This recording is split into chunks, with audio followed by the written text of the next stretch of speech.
Hey, what's up guys? This is Anthony from Anthony's Customs, and for this review, we are looking at the Hiya Toys Exquisite Mini Predator 2 Warrior Predator figure, which is another really strong release from them, just like the other Predators I've reviewed. It's absolutely stunning in terms of the details and the sculpt and the paint job and everything. It just looks really, really nice. Some of the articulation, not so great. We have some problems, so we definitely need to talk about that. So it's going to be kind of a quick review because it's fairly similar to the other ones. They are all pretty much unique though, but engineering wise they're about the same. So let's go ahead and get him off the stand and take a closer look. This guy stands just about 4 3/4 inches to the top of his head, which makes him just about 12 centimeters. So very small figure, and just so that you are clear as to how small it actually is, I know it's not an appropriate comparison in terms of anything other than size. This is the smaller of the NECA Predators. So he is very, very tiny, very small indeed. So don't get confused thinking this is, oh, it's a big figure, that's why it has all the details. No, it's a very small figure, but still covered in very nice details. The skin and the mesh on the body, very well done. The armor's all sculpted and shaded very nicely. The paintwork for the helmet, very nice. The Predator head sticking out of the back, very clean. You know, there's really not much to dislike about these guys aesthetically. It's very, very well done. So aesthetics on this guy, he gets a 9 out of 10. These guys are just gorgeous. I love them. They look so good.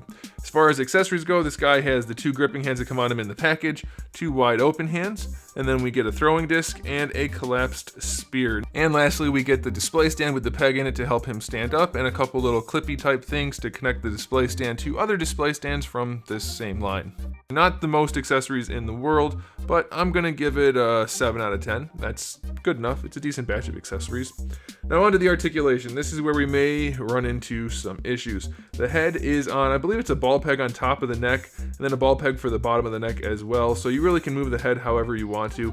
This one doesn't seem to want to look up very far. It might have a hinge in there, and it just doesn't want to go. Hard to say, but it does look down very nicely. Full rotation, no real issues there.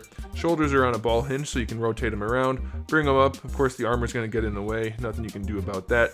Bicep swivel is in there, so that's nice. Single jointed elbow, not quite 90 degrees. Definitely could get a little bit more out of that. Wrist swivel at the gauntlet, and then your hands are on a ball peg, so you get basically another swivel there. Diaphragm joint on this guy, it's effective enough. Side to side's pretty good. It's actually better than pretty good. Rotation's really nice, and then forward and back is a little bit limited.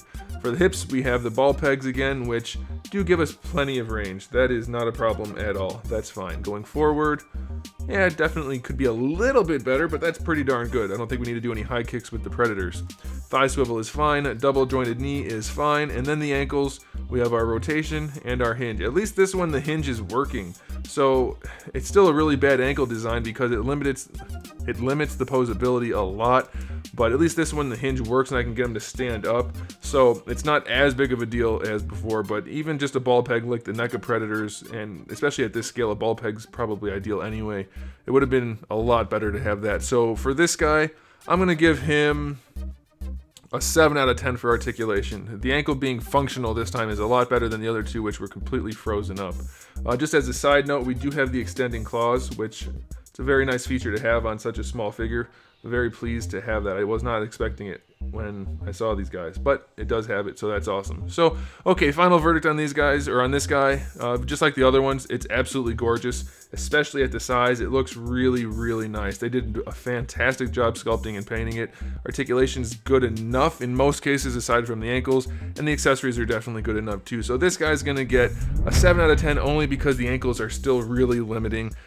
Ball peg or just better design in general would have help this guy to sit a lot higher, but the aesthetics alone are just nice enough for me to recommend the figure, and hopefully you guys can figure out a way to work around those ankles, but that's totally up to you. You have to decide that for yourself. So there it is, guys. Thanks for watching. Make sure you subscribe to the channel if you haven't. I've got thousands of reviews on the channel and new ones coming out just about every single day, so plenty of stuff to help you make informed buying decisions. And well, you know what, if you liked the video, give it a thumbs up. That would help me out a whole bunch too. So, you know, go ahead and do those things, and in the meantime, keep collecting.